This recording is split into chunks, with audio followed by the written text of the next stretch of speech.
Students, आप सभी को अपने चैनल एमटी स्मार्ट स्टडी में बहुत बहुत स्वागत है। आज फिर मैं आप लोगों के लिए एक बहुकाल सा वीडियो लाया हूं जिसमें तूफानी सा क्वेश्चन है, जिसको पढ़ने के बाद आप एग्जाम में तूफान लाइएगा। और हाँ, चैनल पर नए होंगे तो चैनल को सब्सक्राइब कर दीजिएगा और वीडियो को लाइक कर दीजिएगा भैया।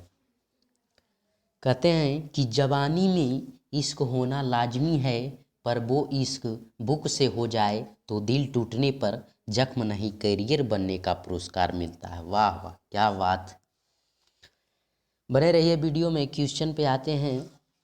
क्वेश्चन तो बड़ा मज़ेदार है भाई, पहले बोल देते हैं। आज जिसमें से 11 क्वेश्चन होगा, जिसमें से सारे क्वेश्चन वेरी वेरी इम्पोर्टेंट है। और समझ जाइए कि 2 से 3 क्वेश्चन तो पक्का एकदम एग्जाम में छपेगा तो छपेगा। देखिएगा, पहला क्वेश्चन आपके स्क्रीन पर है कि नगर निगम के प्रमुख कार्यों को लिखें। नगर निगम के प्रमुख कार्यों को लिखें, जो कि आपके 5 नंबर का क्वेश्चन है। ठीक, उत्तर देखिएगा, ध्यान से समझिएगा, एकदम बढ़िया से समझा देंगे। कान खोल कर बैठ जाइए, ईयरफोन लगाकर, और आराम से पढ़िए। उत्तर है कि नगर निगम नागरिकों की स्थानीय आवश्यकता एवं सुख सुविधा के लिए अनेक कार्य करता है। जो नगर निगम है, जो स्थानीय आवश्यकता एवं सुख सुविधा के लिए अनेक कार्य करता है। ठीक है। नगर निगम के प्रमुख कार्य निम्नलिखित हैं, यानी नगर निगम के जो प्रमुख कार्य हैं जो नीचे लिखा हुआ है। तो आइए हम लोग नीचे सब मिलकर पढ़ते हैं। पहला में लिखा है, पहला कार्य क्या है कि नगर क्षेत्र की नालियाँ, पेशावखाना, शौचालय आदि का निर्माण करना एवं उसकी देखभाल करना।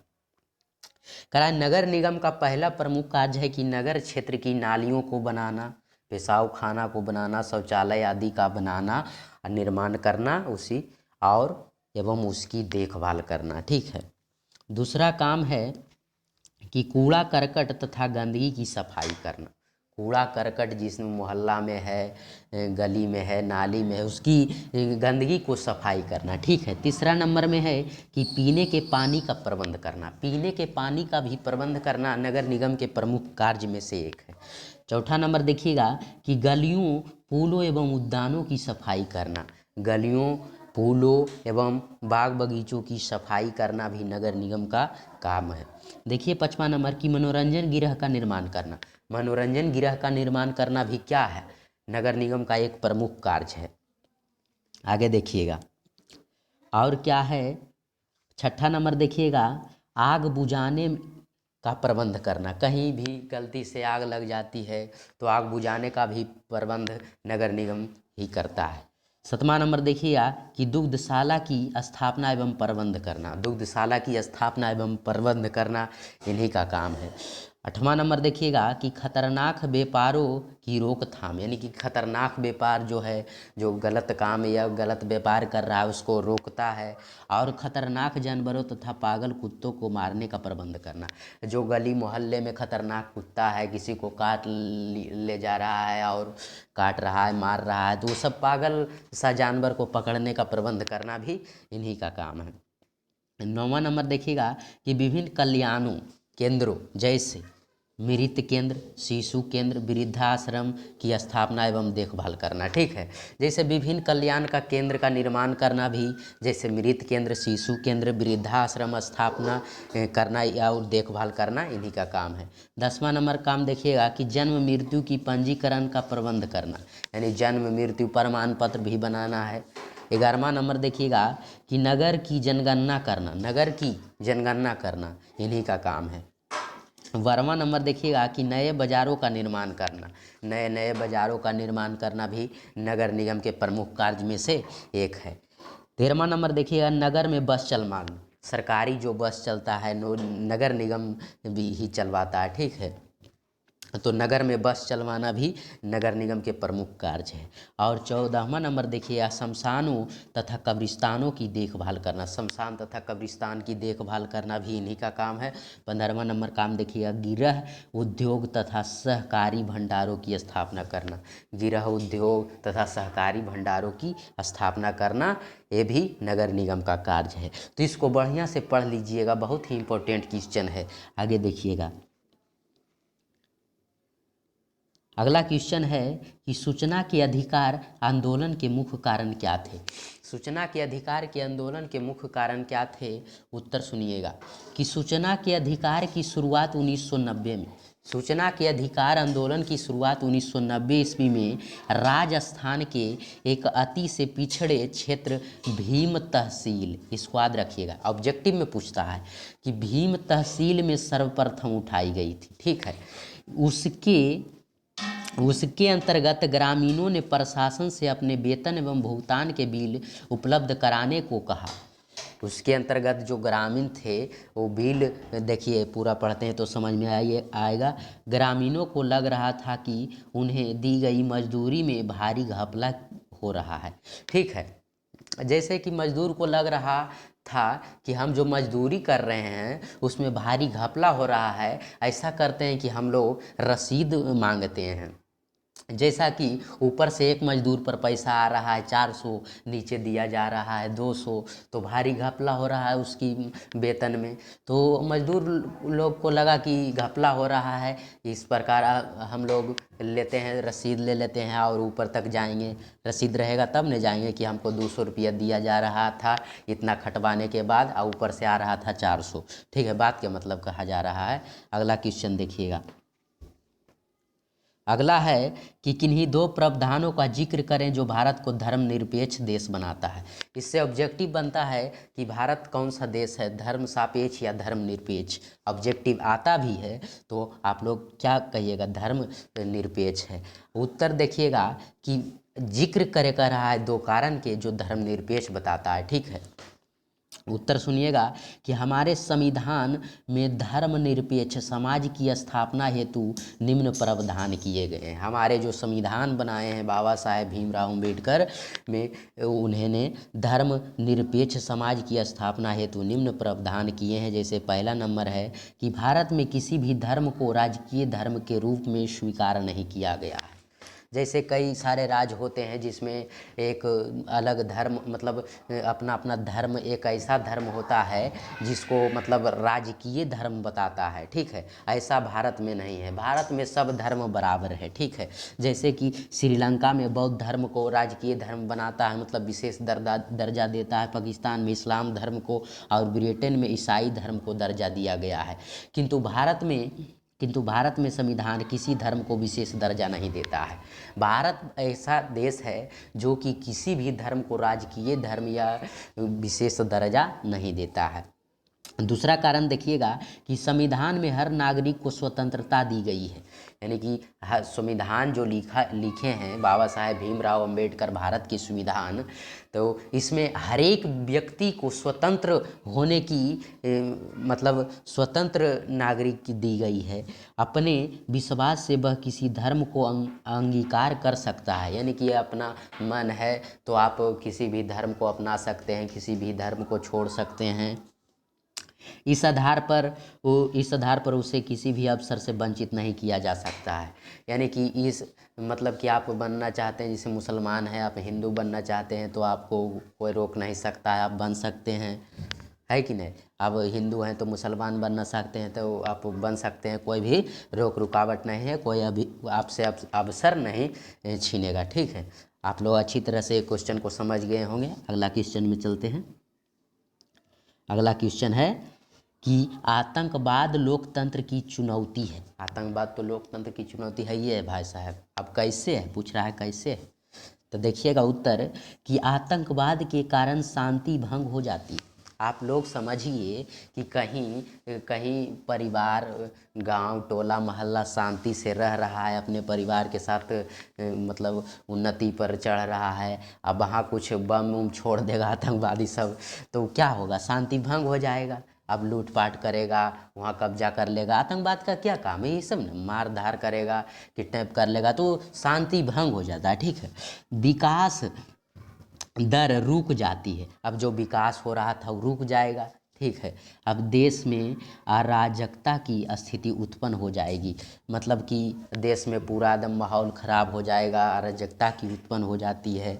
अतः आतंकवाद लोकतंत्र की चुनौती है। इसलिए आतंकवाद क्या है? लोकतंत्र के लिए चुनौती है। इतना लिखिएगा, आप लोगों को 2 नंबर पक्का मिलेगा, ठीक है। अगला देखिएगा क्वेश्चन कि चिपको आंदोलन के मुख्य उद्देश्य क्या थे। आप लोग पढ़े होंगे कि चिपको आंदोलन के मुख्य उद्देश्य क्या थे। देखिए हम लोग बताते हैं कि चिपको आंदोलन के मुख्य उद्देश्य, पहला नंबर वन संपदा की सुरक्षा। सब गांव वाला क्या कह रहा था कि वन को हम लोग कटने नहीं देंगे। चिपको आंदोलन यानी वन से चिपक रहा था, सब आदिवासी चिपक कर उसकी रक्षा कर रहा था। सरकार जंगल को काट रहा था तो सब गांव वाले ने बचा लिया चिपक कर। फिर दूसरा कारण है वन्य जीव की सुरक्षा। अब जंगल रहेगा तो वन की सुरक्षा, मतलब वन में जिसमें जीव रहेगा, जैसे जंगल की सुरक्षा होगा और जंगल में जो जीव रहेगा तो उसकी सुरक्षा होगा। और जंगल हटा दीजिएगा तो बेचारा जीव इधर उधर चला जाएगा, बेचारा घर ने उसमें था जी। तीसरा नंबर देखिएगा मिल मालिकों के शोषण से मुक्ति। अब मिल मालिकों, जो मिल के मालिक होगा उसी को शोषण जो करता है उससे भी मुक्ति मिलता है। अब तो चिपको आंदोलन के ट्रेनर थे सुंदरलाल बहुगुणा जी, ये भी आप लोग याद रखिएगा, ठीक है। अगला क्वेश्चन देखिएगा, अगला है कि स्वयं सहायता समूह से आप क्या समझते हैं। स्वयं सहायता समूह से आप क्या समझते हैं? उत्तर देखिएगा, स्वयं सहायता समूह सेल्फ हेल्प ग्रुप उसे कहते हैं, यानी कि स्वयं सहायता उसे कहते हैं जिसमें 15 से 20 महिलाएं मिलकर एक समूह बनाती है। अगर आप लोग गांव के होंगे तो ये गांव में देखिए चलता है समूह, स्वयं सहायता समूह चलता है जिसमें 15 से 20 महिलाएं जो होती है जो कि मिलकर एक समूह बनाती है, ठीक है। अपनी बचत के रुपयों तथा बैंकों से लघु ऋण लेकर अपने सदस्यों पारिवारिक आवश्यकताओं की पूर्ति करती है। वह समूह ऐसा होता है जिसमें सभी महिलाएं बचत करती है और आवश्यकता अनुसार अपने परिवार के चलाने के लिए, बच्चों को स्कूल फी भरने के लिए, चाहे किसी भी प्रकार की आवश्यकता अनुसार काम पूर्ति को करने के लिए, ऋण लेने के लिए उससे लेते हैं और बाद में लौटा भी देते हैं, जैसे पूर्ति करती है। सह समूह विकास की गतिविधियां चलाकर गांव का विकास और महिला शक्तिकरण में योगदान करता है। यानी कि सह समूह ये स्वयं सहायता समूह का विकास गतिविधियां चलाकर गांव का विकास होता है। जैसे कि आदमी का स्थिति सुधरेगा तो गांव का स्थिति सुधरेगा, गांव का स्थिति तो जिला का, इसी प्रकार देश का भी ऊपर तक जाएगा, ठीक है। आप लोग अच्छी तरह से समझे होंगे ये क्वेश्चन को। अगला क्वेश्चन पर जाते हैं। आगे है कि पढ़ने की आदत सबसे महान आदत है। पढ़ने की आदत सबसे महान आदत है। पढ़ने की आदत बना लेने से विचारों में चमक आती है। विचारों में क्या आती है? चमक आती है। शब्दों में महानता उत्पन्न होती है। इसलिए पढ़ने की आदत बनानी चाहिए जिससे बड़ी सफलता निश्चित हो जाती है। पढ़ने की आदत आप लोग बनाइए, एकदम मन से पढ़िए। पढ़ने से चेहरा पर चमक आता है और सफलता की ओर आप लोग बढ़ते जाइएगा। हमेशा पढ़िएगा तो अपने माँ बाप का नाम रोशन कीजिएगा। आगे देखिए, क्वेश्चन है कि दांडी यात्रा का क्या उद्देश्य था। गांधी जी ने दांडी यात्रा किए थे, उसका क्या उद्देश्य था? उत्तर देखिएगा। आप लोग खाली शांति से सुनिएगा, एक एक पॉइंट आप लोगों को बच्चों की तरह मैं समझा दूंगा, ठीक है। तो गांधी जी ने दांडी यात्रा इस उद्देश्य से की थी, किस उद्देश्य से की थी कि वे समुद्र के पानी से नमक बनाकर ब्रिटिश सरकार के नमक कानून का उल्लंघन करेंगे और भारतीय जनता के दिलों पर ब्रिटिश कानून का भय निकलेगा और जनता को आंदोलित करेंगे।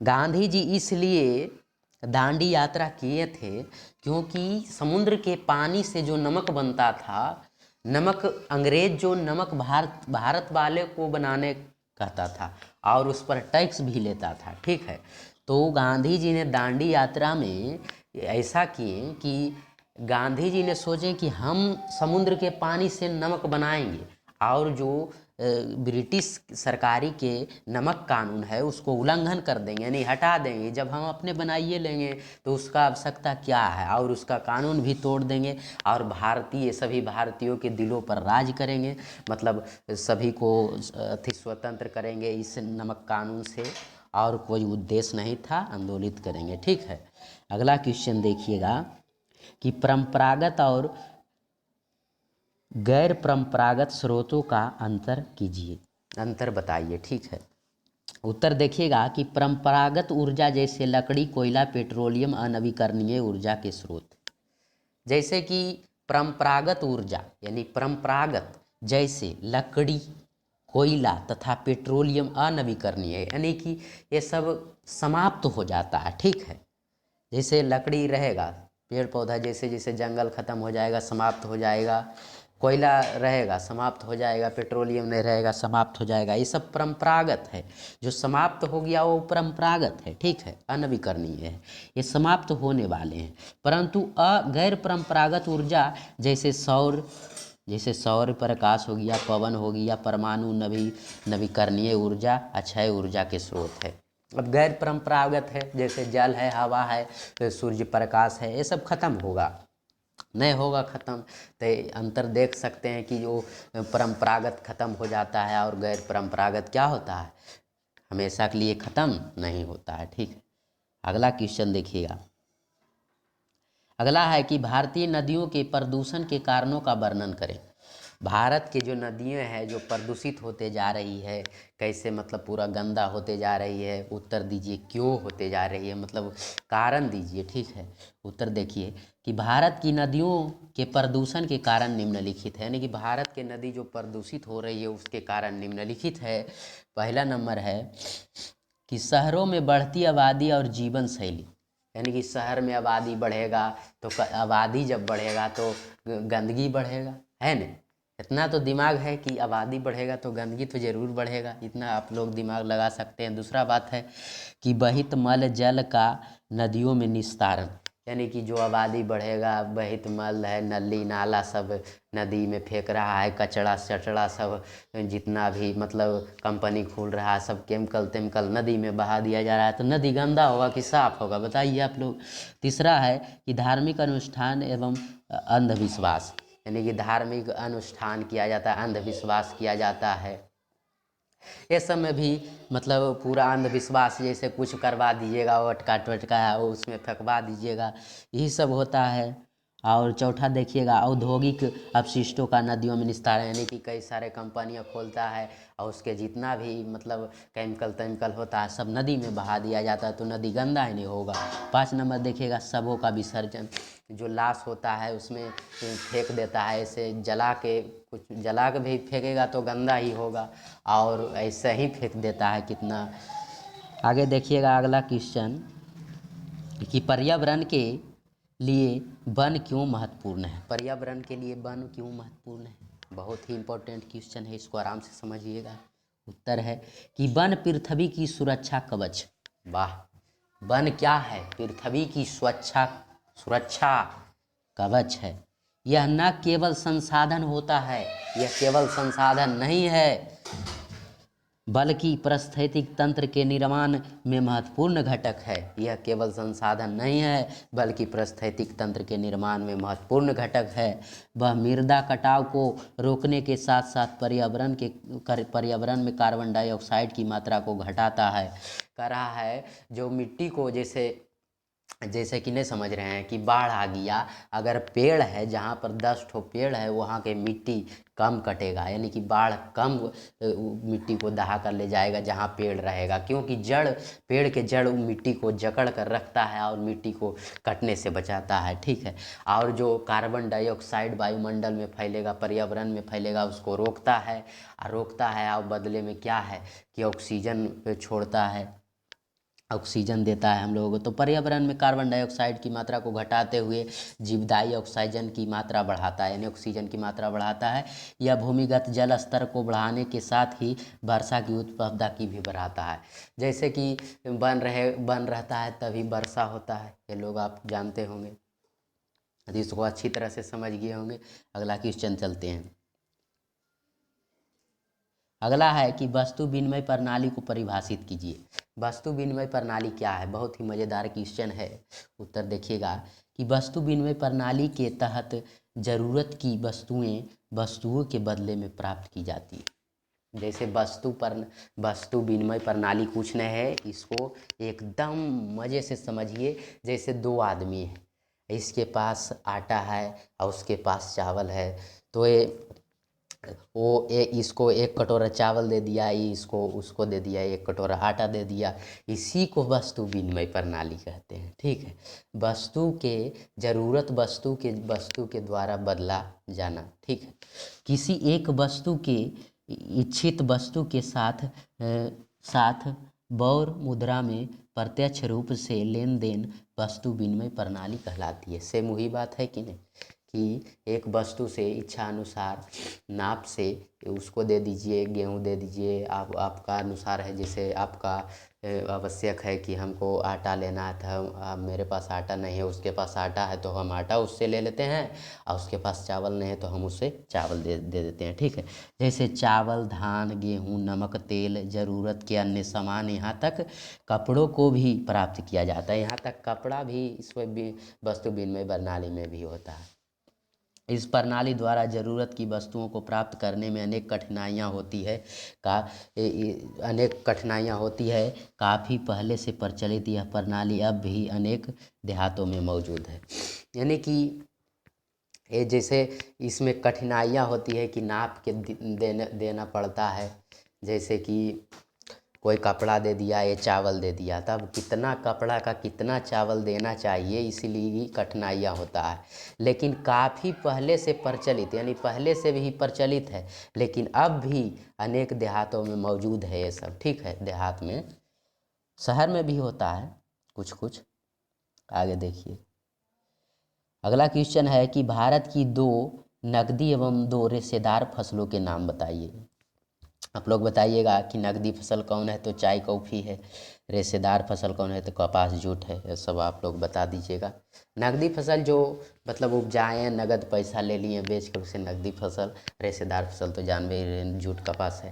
अगला क्वेश्चन देखिएगा, नदी घाटी परियोजना के किन्हीं दो लाभों का उल्लेख कीजिए। जो नदी घाटी परियोजना बनाया गया उससे क्या लाभ है, दो लाभ को बताइए। तो उत्तर, नदी घाटी परियोजना के लाभ निम्नलिखित है। जैसे वन में है बाढ़ नियंत्रण। अब देखिए, नदी घाटी परियोजना कर रहे हैं तो बाढ़ पर हम लोग नियंत्रण कर सकते हैं। दूसरा नंबर, मृदा अपरदन का नियंत्रण, यानी कि मृदा जो कटेगा उसका भी नियंत्रण हम लोग करेंगे। ठीक है, अगला क्वेश्चन, तो ये नहीं, क्वेश्चन तो अब नहीं है, लास्ट क्वेश्चन था। तो आप लोगों को वीडियो अच्छा लगा होगा तो लाइक कीजिए और चैनल को सब्सक्राइब कीजिए। अपने दोस्तों को बताइए कि इस चैनल पर अच्छी अच्छी क्वेश्चनें बताई जाती है, और हमें सपोर्ट कीजिए ताकि और अच्छे अच्छे क्वेश्चन आप लोगों को दे सके। और ये सब क्वेश्चन आप लोग पढ़ कर जाइएगा, परीक्षा में बहुकाल ला दीजिएगा। मिलते हैं नेक्स्ट वीडियो में, तब तक के लिए इतना ही। मन लगाकर पढ़ाई कीजिए।